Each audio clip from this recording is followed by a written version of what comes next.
My article is Burden of Non-Communicable Disease in South Asia. The article is written by Abdul Ghaffar, Sinath Reddy, and Monica Singhai. Argument is here an estimated burden of non-communicable disease in South Asia, the risk factors for those diseases, limitations of the available data, and attempts being made to gather evidence for better quality, aim to provide a profile of non-communicable disease burdens in this region. The method is systematic search on Medline. So reports from the World Health Organization and other international organizations were used for this study, along with communicating with experts in the field.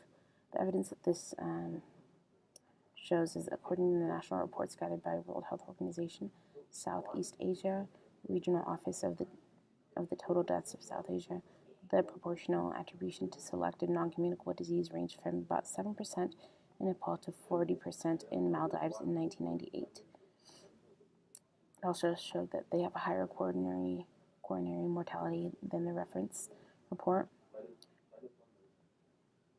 Reference population of their adopted countries and earlier onset disease linked to abnormalities of glucose homeostasis, meaning that they're probably more prevalent of getting diabetes. Death from coronary heart disease in India rose from 1.17 million in 1990 to 1.59 million in 2000, and are expected to rise to 2.03 million in 2010.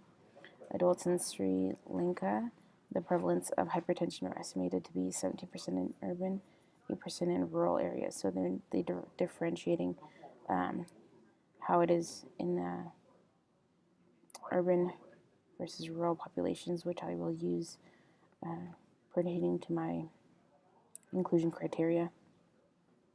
Up here it says, report says higher prevalence in adults in urban compared to rural areas. So that's kind of against my idea that I was trying to imply, but I will use it anyways as my exclusion criteria. That was evidence. Next we'll go to implications. Implication is the rich, for example, are likely to be more inactive, and poor will consume fewer fruit and vegetables. As the rich are likely to recognize their risk earlier and seek medical attention, they will develop chronic but manageable disease. As the poor are likely to be less aware of their risk and less access to medical care, they will develop rapidly progressive disease with early and sudden fatal outcomes. This is really highlighting in opposition to my view. However, it really opens up a different aspect, because it is showing that all populations are really at risk of, all social economic populations are at risk of getting chronic disease. They just address it in a different way.